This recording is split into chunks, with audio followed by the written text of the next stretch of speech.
hard for us to imagine what it was like that day in July 1943. It appeared quite suddenly. Thick, dark, silvery blue clouds descended over the city of Los Angeles. People couldn't see across the street. They were wondering what was going on. It was basically gas everywhere, and you couldn't see more than a couple of blocks. You couldn't see the buildings of downtown Los Angeles. It was so bad that cars crashed because you couldn't see the cars in front of you. The LA Times would later call it a daylight dim out. Sort of like a chemical eclipse happened. It was like a dirty blanket thrown across the sky. When folks came out of their house, their eyes began to sting, their throats began to burn, and they were trying to figure out, why is it that I can't breathe? There were lots of theories. People thought that it might be a chemical attack by the Japanese. This was in the middle of World War II. There had actually been U-boat attacks on Santa Barbara where submarines were shelling the oil fields. It really freaked people out. But within a few weeks, it was abundantly clear it wasn't the Japanese. It wasn't some German plot. It was coming from within. Residents had no idea. Local governments had no idea what it was. The solutions to the mystery would prove extraordinarily complicated and take decades of work.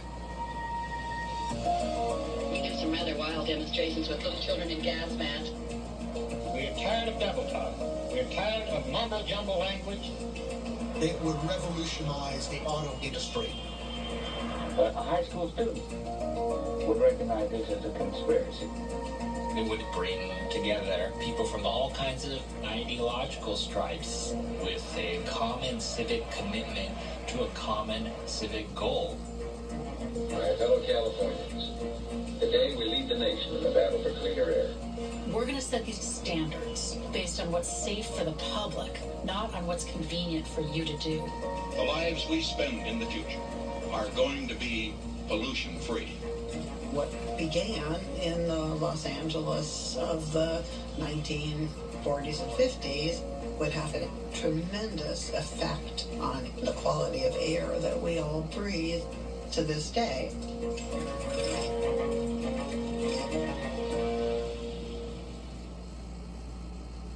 Major funding for American Experience is provided by At Liberty Mutual, we believe progress happens when people feel secure. That's why we exist, to help people embrace today and pursue tomorrow. Liberty, liberty, liberty, liberty. Liberty Mutual Insurance is a proud sponsor of American Experience. As an American-based supplier to the construction industry, Carlisle is committed to developing a diverse workplace that supports our employees' advancement into the next generation of leaders, from the manufacturing floor to the front office. Learn more at carlisle.com. The power of inquiry, the joy of discovery. The Alfred P. Sloan Foundation, driven by the promise of great ideas.